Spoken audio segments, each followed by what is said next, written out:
তার মানে কি মুক্তিযোদ্ধার সন্তান নাতিপুতিরা কেউ মেধাবী না, যত রাজাকারের বাচ্চারা নাতিপুতি হলো মেধাবী, তাই না? চাইতে গেলাম অধিকার, হয়ে গেলাম রাজাকার।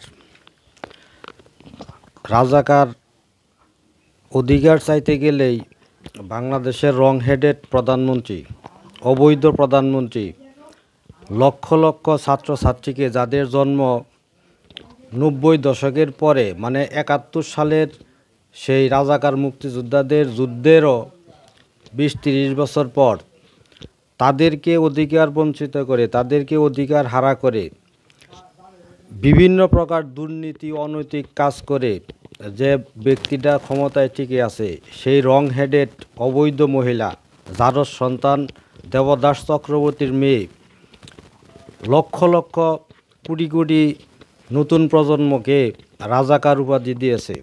এটা তো সহজে মেনে নেওয়ার বিষয় না।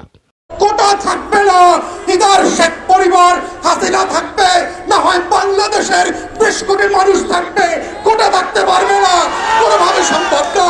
আমাদের প্রান্তিক জনগোষ্ঠীর ছেলে মেয়েরা যখন কোটার বিরুদ্ধে পাবলিক বিশ্ববিদ্যালয়গুলোতে আন্দোলন করছে, তখন আজকে মাত্র আমরা দেখলাম বরিশালে, কুমিল্লাতে, চট্টগ্রামে, ইভেন শাহবাগে আজকে পুলিশের সাজোয়া গান দিয়ে আমার দেশের তরুণ তরুণী শিক্ষার্থীদের উপরে গুলিবর্ষণ করা হচ্ছে, লাঠিচার্জ করা হচ্ছে। এটা পাঞ্জাবের আমল না, পাকিস্তানিদের হাতে আমরা বন্দী না, এটা 190 বছরের জমিদারি শাসন না।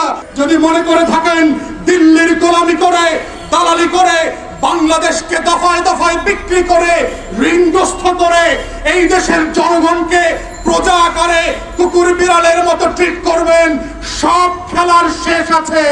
ফেরাউনকেও ডুবে মরতে হয়েছে, নমরুনকেও মশা মাইরা ফেলছে, মতিয়রকে ছাগল কোরবানি দিয়ে দিছে।